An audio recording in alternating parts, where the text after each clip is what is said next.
Good morning, everyone.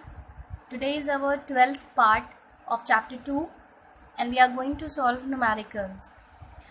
I hope that every one of you are having book, but if somebody is not having, then I am writing the question in both the languages, both in English and Hindi. One more thing, maybe question is little bit different from your book, in sense that the question pattern is same, only the number I have changed. Okay, means what is the acceleration produced by a force of 16 Newton? Maybe in your book it is given 20 Newton exerted by a force of mass 5 kilogram or whatever. The question is same, जो उसका statement है वो same है, बस मैंने number थोड़ा change कर दिया है. ओके, तो सबसे पहले देखते हैं first numerical. What is the acceleration produced by a force of 16 Newton? एक फोर्स है 16 न्यूटन का, उसके थ्रू कितना एक्सेलरेशन प्रोड्यूस्ड हो रहा है on an object of mass 4 kg. अगर वो फोर्स किसी ऑब्जेक्ट जिसका मास 4 किलोग्राम है उस पर अप्लाइड हो रहा है तो उसके अंदर कितना एक्सेलरेशन प्रोड्यूस्ड हो रहा है. 4 किलोग्राम द्रव्यमान की वस्तु पर 16 न्यूटन का बल लगने से वस्तु में कितना त्वरण उत्पन्न होता है. तो आपको बताना है कि इस बॉडी पे जिसका मास इतना है उस पर इतना फोर्स लगने पर उसमें कितना एक्सेलरेशन प्रोड्यूस्ड हो रहा है. तो सबसे पहले हम क्या करते हैं, जो भी हमें गिवन दिया होता है वो हम लिखते हैं. तो हम लिखेंगे गिवन या दिया है. क्या दिया है? मास दिया है, मास या द्रव्यमान. इसको किससे लिखते हैं? m से 4 किलोग्राम. यूनिट जो होगी इंग्लिश मीडियम हिंदी मीडियम दोनों किलोग्राम इंग्लिश में ही लिखेंगे. ठीक है. और क्या दिया है? फोर्स दिया है. फोर्स यानी कि बल. कितना दिया है? फोर्स को F से लिखते हैं. कितना दिया है? 16 न्यूटन. ओके, तो ये आप लोग इंग्लिश में ही लिखेंगे. पूछा क्या है? क्या पूछा है? पूछा है एक्सीलरेशन यानी कि त्वरण. और इसको किससे लिखते हैं? ए से. तो जो पूछा है उसके आगे हम क्या लगा देते हैं? Question mark. जो दिया है उसकी वैल्यूज लिखते हैं, जो पूछा जाता है उसके आगे क्वेश्चन मार्क लगा देते हैं. अब हम में एफ दिया है, एम दिया है, ए पूछा, तो हम कौन सा फॉर्मूला लगाएंगे? न्यूटन सेकेंड लॉ से फोर्स का क्या फॉर्मूला मिला था? F is equal to mass into acceleration. ठीक है, यहाँ से फॉर्मूला लगाएंगे. एफ की वैल्यू रखेंगे, कितना है? 16. मास कितना है? 4. और ए हमसे पूछा है, तो ए पूछा है तो ए इज इक्वल टू कितना हो जाएगा? 16/4. कैंसिल होगा, 4 1 जा 4 4 जा, तो ए की वैल्यू कितनी आ जाएगी? 4. यूनिट क्या होगी इसकी? Metre per second square. Okay, so this is your answer. Okay everyone, acceleration पूछा है, त्वरण पूछा है, हमने निकाल लिया है 4 metre per second square. Next we will see the next question. Next question क्या है? A force of 4 kilogram weight produces an acceleration of 4 metre per second square. एक फोर्स 4 किलोग्राम वेट का एक्सेलरेशन प्रोड्यूस करता है 4 metre per second square in a body of mass m. किसी बॉडी में जिसका मास m है. Find the value of m. आपको m की वैल्यू निकालनी है और आपको दिया हुआ है g यानी acceleration due to gravity is 9.8 metre per second square. 4 kilogram भार का एक बल किसी m द्रव्यमान की वस्तु में 4 मीटर पर सेकेंड स्क्वायर का त्वरण उत्पन्न करता है. द्रव्यमान m का मान ज्ञात कीजिए. तो हमें क्या करना है? m का मान ज्ञात करना है. तो सबसे पहले जो जो हमें दिया होगा वो हम लिखेंगे. तो क्या क्या हमें दिया है? हमें दिया है गिवन, दिया है. क्या दिया है? फोर्स, बल. कितना दिया है? 4 किलोग्राम वेट. तो किलोग्राम वेट को हमें न्यूटन में बदलना पड़ेगा. अभी हम लास्ट बदलेंगे. और क्या दिया है? हमें दिया है एसिलरेशन, यानी कि त्वरण कितना दिया है 4 metre per second square. Okay, और जी की वैल्यू हमें दी हुई है 9.8 मीटर पर सेकेंड स्क्वायर। और हमसे पूछा क्या गया है, हमसे पूछा है मास यानी कि द्रव्यमान m की वैल्यू हमसे पूछी गई है। ओके, अच्छा एसिलरेशन को किससे लिखते हैं, स्मॉल a से। तो स्मॉल a हमें दिया है 4 मीटर पर सेकेंड स्क्वायर। बल यानी कि फोर्स F हमें दिया है 4 किलोग्राम वेट। अब हम फोर्स को न्यूटन में चेंज करेंगे। 1 किलोग्राम वेट कितने के बराबर होता है, 1 kilogram weight is equal to 9.8 newton. Okay, तो हम इसको 9.8 से मल्टीप्लाई करेंगे तो ये हो जाएगा 4 इंटू 9.8 न्यूटन। ओके, अब हम सेम फॉर्मूला यूज करेंगे, F is equal to m into A. F की वैल्यू है 4 इंटू 9.8। m हमसे पूछा गया है, a हमें कितना दिया है 4, तो m की वैल्यू कितनी आ जाएगी 4 इंटू 9.8 डिवाइडेड बाई 4 और 4 कैंसिल हो जाएगा। तो m की वैल्यू कितनी आई 9.8।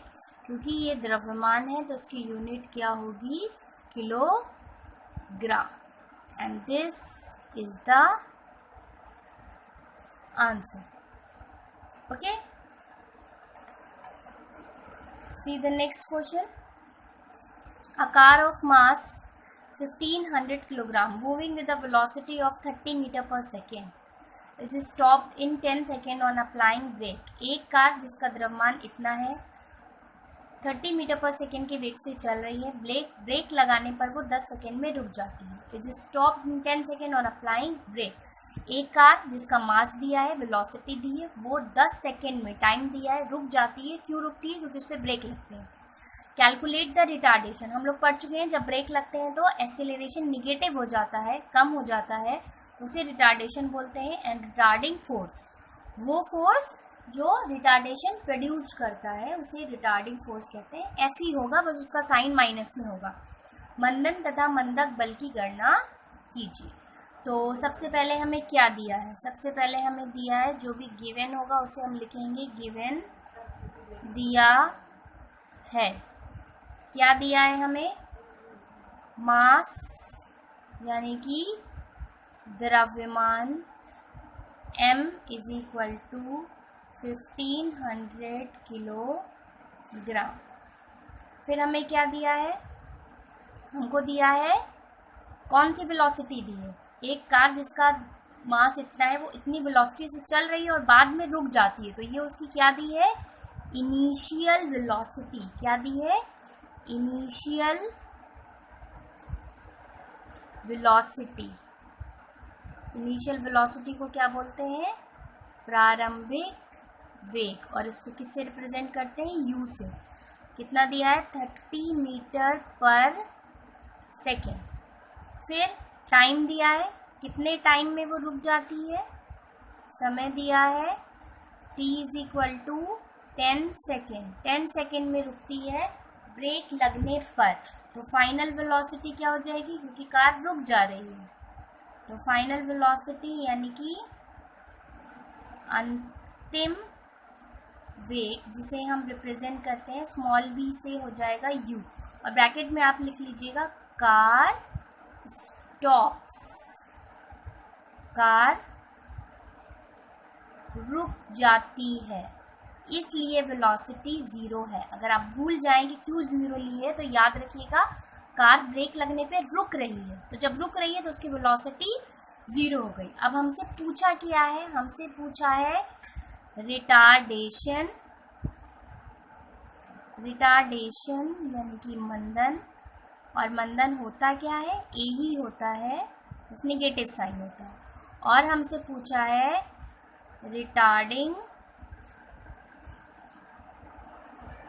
फोर्स यानी कि मंदक बल F ही होगा, साइन इसका भी निगेटिव होगा। तो हमसे ये दो चीज़ें पूछी, इतनी चीज़ें हमें दी हुई हैं। तो देखिए फोर्स निकालने के लिए तो हमें एक्सेलरेशन चाहिए, फॉर्मूला है F = m/a।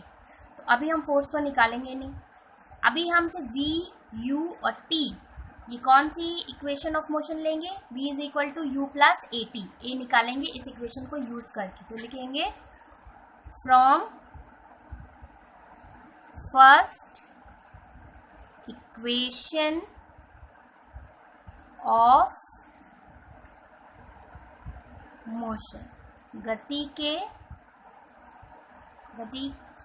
के प्रथम समीकरण से, क्या था समीकरण, V = u + at। तो V की वैल्यू 0 है, U की वैल्यू 30 है, A हमें पता नहीं है, टाइम है 10।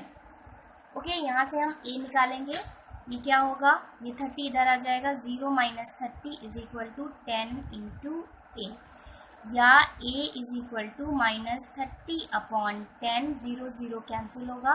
तो A की वैल्यू कितनी आ गई, -3 मीटर/सेकेंड स्क्वायर, और यही है आपका रिटार्डेशन। आप देख रहे हैं माइनस साइन आ रहा है, तो यही है आपका मंदन यानी कि रिटार्डेशन।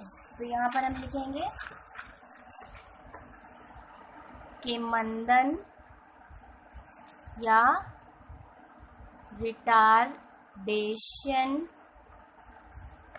A = -3 मीटर/सेकेंड square. ओके, ये हो गया हमारा रिटार्डेशन। अब हमें क्या निकालना है, फोर्स निकालना है। तो फोर्स निकालने के लिए हम क्या फॉर्मूला लगाएंगे, F = m/a।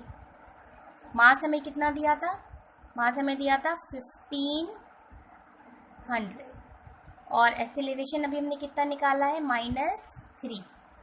तो देखिए F माइनस में आ रहा है, -4500 न्यूटन, क्योंकि फोर्स माइनस में है। तो ये कैसा फोर्स है, ये है retarding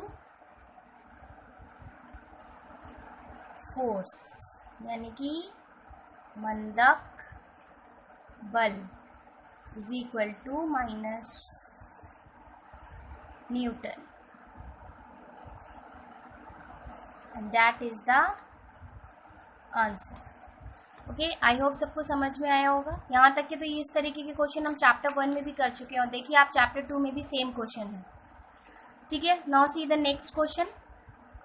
the velocity of a car decreases from 20 to 10 metre per second in 10 second. किसी कार की वेलोसिटी 20 से 10 मीटर/सेकेंड में चेंज हो रही है 10 सेकेंड में, डिक्रीज हो रही है, कम हो रही है।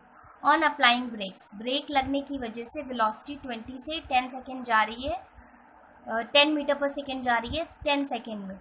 If mass of the car is this, then calculate regarding force applied by brakes. तो आपको वही चीज़ आपसे पूछी हुई है जो अभी इससे पहले निकाली है। तो ये आपका होमवर्क क्वेश्चन है, ये आप लोग होमवर्क में ट्राई करेंगे, नेक्स्ट क्लास में मैं इसको डिस्कस करूँगी। ओके, लेकिन आज के लिए आप लोग ट्राई करेंगे और रफ में लगा के देखेंगे कि आंसर सही आ रहा है कि नहीं। That is all for today. Have a nice day everyone.